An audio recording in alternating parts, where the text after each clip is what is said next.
Dernier sujet, qui n'est pas le plus important, puisque beaucoup de choses, effectivement, ont été faites ces dernières années sur la santé pour les seniors. Nous allons passer, en fait, à deux points qui nous semblent importants. Les seniors face à la solitude et le handicap. En résumé, ce sont tout un tas de petits points d'amélioration en fait, de la vie courante, notamment sur la façon dont nous pouvons nous occuper de nos seniors, qu'ils soient très âgés ou qu'ils aient des handicaps ou des maladies.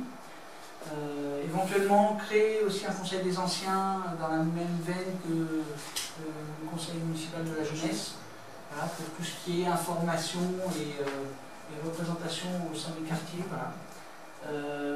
Ensuite, on pourra mettre un numéro vert puisque forcément les seniors n'ont pas toujours le réflexe internet. Un numéro vert qui pourra nous permettre éventuellement d'intervenir pour des questions de santé, de sécurité. Voilà, c'est un numéro gratuit que les seniors peuvent appeler en cas d'urgence, en cas de nécessité, une question, un besoin de se faire emmener chez un médecin parce qu'ils ne peuvent pas se déplacer, ou des choses comme ça. Voilà. Ensuite, le maintien des personnes âgées. Bon, les aides à domicile existent déjà, mais bon, peut-être qu'il faut les renforcer, peut-être qu'il faut orienter peut-être le personnel communal qui s'en occupe déjà, les repas aux seniors aussi. Bon, c'est ce genre de choses à améliorer qui existent, je rappelle, qui existent déjà. Voilà. Et puis le dernier point, qui paraît aussi quelque chose d'important, c'est favoriser la rotation des appartements, notamment dans les grands immeubles d'habitation. Où là, en fait, on a pas mal de seniors qui habitent seuls du fait des années qui ont passé. Les gens se retrouvent veufs ou sans enfants et ils habitent toujours des appartements de 3 ou 4 pièces.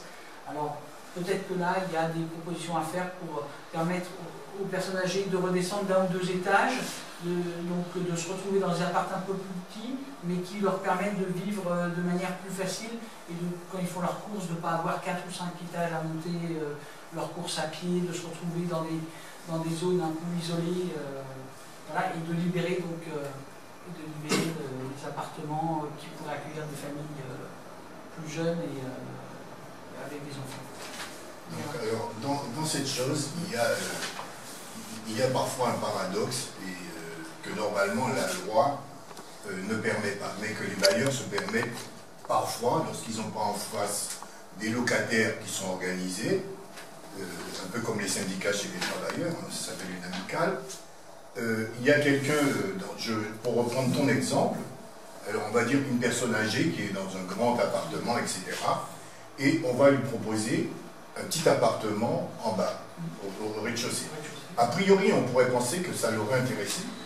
Alors, c'est très rare qu'on lui propose son appartement dans le même escalier. Parce qu'il ne faut pas oublier que le lien social qui s'est créé, même si, comme je le disais tout à l'heure, on sait très bien qu'il y a toute une partie de la société, c'est-à-dire des jeunes, qui sont pour moi pratiquement hors société, puisqu'on ne les considère pas. Donc, ces personnes âgées se retrouvent parfois dans des appartements plus petits et qu'ils paient plus cher que l'appartement qu'ils avaient avant.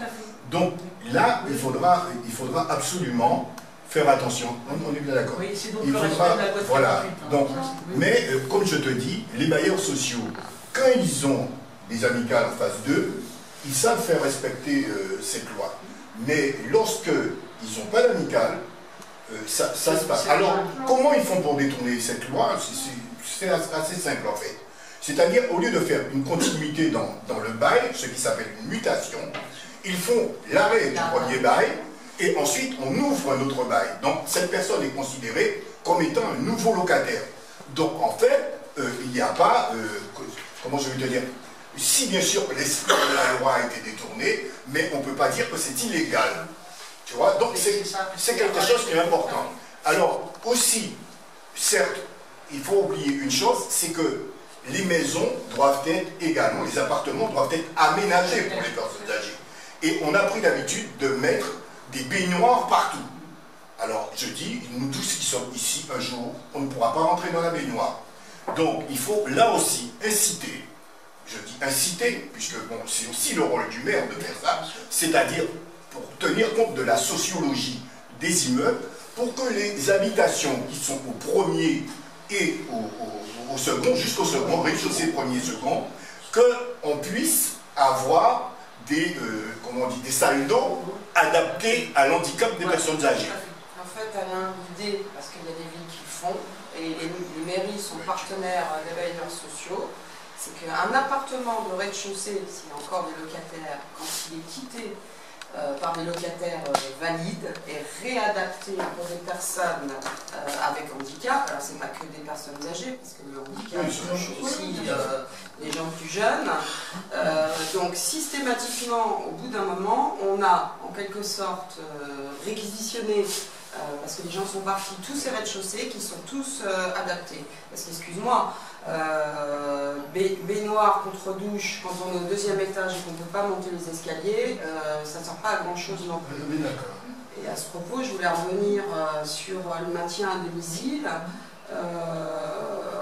Bon, le maintien à domicile ici, ce qui est fait, c'est le grand classique qu'on voit partout. Hein. Les informations, c'est à peu près aussi clair que pour les jeunes. Le risque, le clic, on explique vaguement ce que c'est, on ne rentre pas du tout dans le procédé. Et puis, ce sont les seules informations. Il faut savoir que quand on veut maintenir à domicile, ça ne veut pas dire que les gens doivent être reclus chez eux. Donc les navettes, mais il y a d'autres systèmes, ça on n'en parle pas, donc il n'y a pas non plus d'informations vis-à-vis des gens. Il existe les chéquiers Sortir Plus, c'est les Agir l'ARCO, c'est pour les gens qui ont travaillé, qui ont cotisé à ces organismes, qui permettent aussi d'utiliser ces chéquiers pour pouvoir avoir quelqu'un, il y a un coordinateur, tu appelles et puis ils viennent te chercher, ils t'emmènent.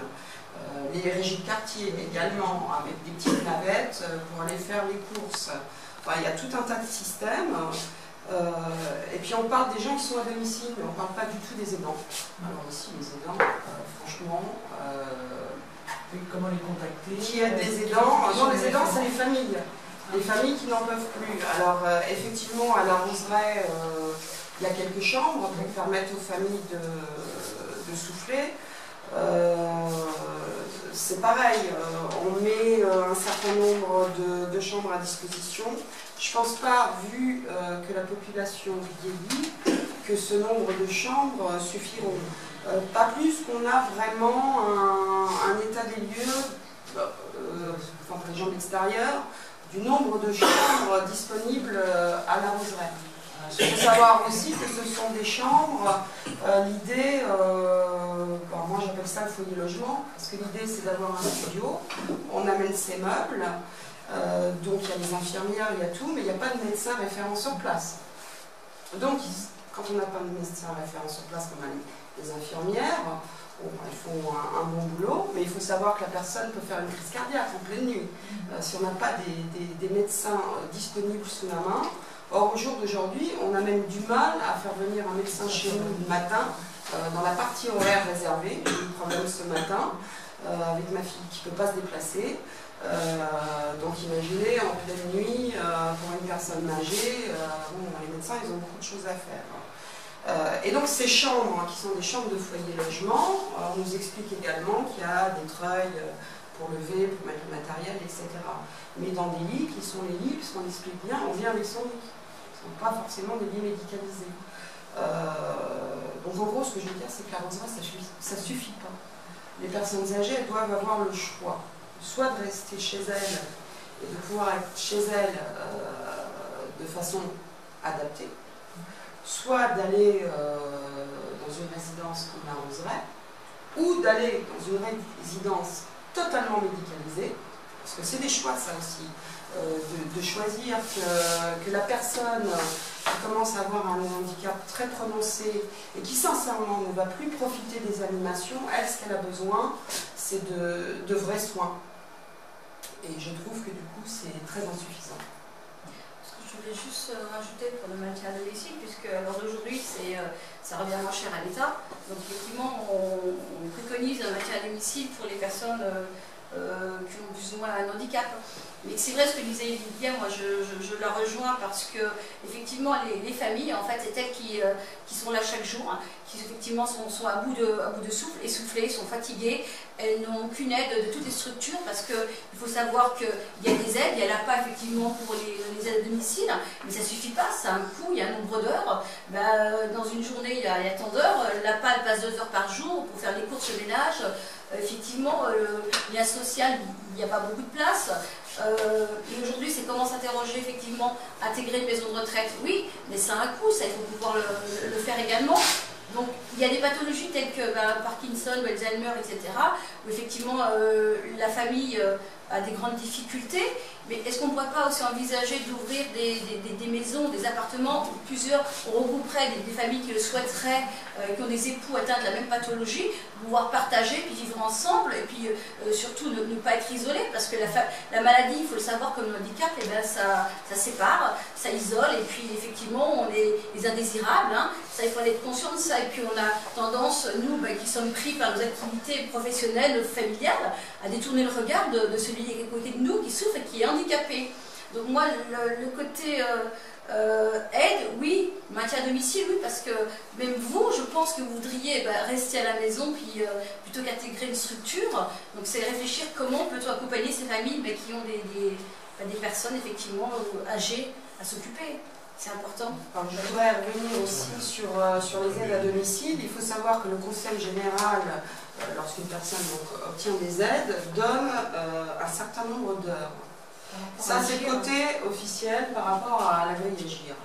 Cependant, dans la pratique, entre les congés des aides qui viennent intervenir à domicile et le travail des coordinateurs, on se retrouve très souvent, bon, je le sais par expérience, avec un nombre d'heures d'aide à domicile très inférieur à celui accordé par le Conseil général. Et du coup, les personnes qui sont chez elles, ça ne suffit pas. Et les familles, elles ne peuvent pas forcément tout payer. Parce qu'en même temps, des parents, si tout va bien, on en a 2. Pour peu qu'il y en ait un placé et un à domicile, c'est encore plus compliqué. Et 2 placés, écoutez, au jour d'aujourd'hui, qui peut payer?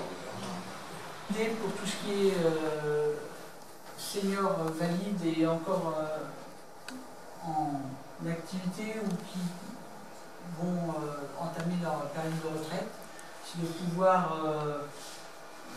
les mettre dans un circuit de lien intergénérationnel de manière à faire la liaison entre les seniors et les jeunes et leur permettre en fait d'avoir une continuité de leur activité de manière beaucoup plus sereine et de permettre aussi aux jeunes de trouver une occupation avec les seniors. Voilà. C'est d'avoir de façon régulière des fêtes, des animations où les jeunes, les personnes âgées se rencontrent, font des choses ensemble. C'est pas suffisant d'emmener 2-3 classes venir visiter les personnes âgées. Les personnes âgées, pour peu qu'elles aient un fauteuil roulant et une famille proche, elles ont aussi envie d'aller dehors, parce que là, on nous explique justement bien que l'intérêt de la roseraie, c'est d'être proche de tout. Et proche de tout, si vous avez personne, il ne faut pas oublier aussi que certaines personnes âgées qui sont peut-être à la roseraie, leurs familles sont peut-être à 300 km. J'ai dit quoi? La roseraie, la cerisée. Ça existe la roseraie, mais c'est pas ici. L'idée, c'est de ne pas parquer les gens dans C'est pas parqué, voilà. Que ce soit chez soi les jeunes dans le centre aéré, ou dans un établissement. Les enfants dans le centre aéré, les jeunes dans le centre culturel et les vieux à la ceriseraie. Voilà, c'est l'idée que l'équipe municipale actuelle se fait de la population gabinienne, si j'ai bien compris. Quand tu veux diriger et endormir les gens. Le dernier sujet, mais le plus important, la réforme de la loi sur les rythmes scolaires, sachant que l'actuelle municipalité a opté pour une mise en place en septembre 2014. Dès que l'élection sera finalisée au niveau de la ville, il faudra donc se poser la question de quel aménagement devrons-nous faire pour que les rythmes scolaires soient en adéquation sur l'organisme avec cette nouvelle loi. L'idée est de préparer un questionnaire et de faire effectivement une synthèse. Il y a une réunion publique avant fin juin pour que les décisions soient prises immédiatement et que les parents, avant les congés scolaires, puissent savoir de quelle manière, en septembre, les cours s'organiseront. L'autre point qui est important, c'est le financement de ces activités périscolaires, puisqu'actuellement, l'État va financer seulement une partie, je crois que c'est de l'ordre de 50 € par enfant, je crois. Amilia, si tu peux... L'origine on ne sait pas, on n'a pas le montant. Le problème, c'est comment se financera en fait le reste à charge des parents, à titre d'égalité de traitement et pour éviter toute discrimination devant l'impôt. Nous pensons qu'il faudra que ce soit la municipalité qui prennent le reste à charge des parents, étant donné que nous partons du principe de l'école publique, laïque et gratuite. Par conséquent, ces activités se faisant dans le cadre scolaire, nous pensons qu'elles devront être également gratuites pour les parents. Et donc, nous verrons peut-être certainement dans la partie culture, il faudra mettre donc des activités de découverte culturelles et sportives, en plus des activités des centres aérés. Là aussi, je voudrais quand même qu'on souligne une différence de philosophie entre la droite et la gauche. La droite, elle considère que ce que tu viens de parler, c'est-à-dire la gratuité de l'école, étant la gratuité de l'enseignement. Donc, je pense que tu as déjà répondu quand tu dis que la gratuité de l'école, c'est l'ensemble de l'école. Ce n'est pas que l'enseignement. C'est tout.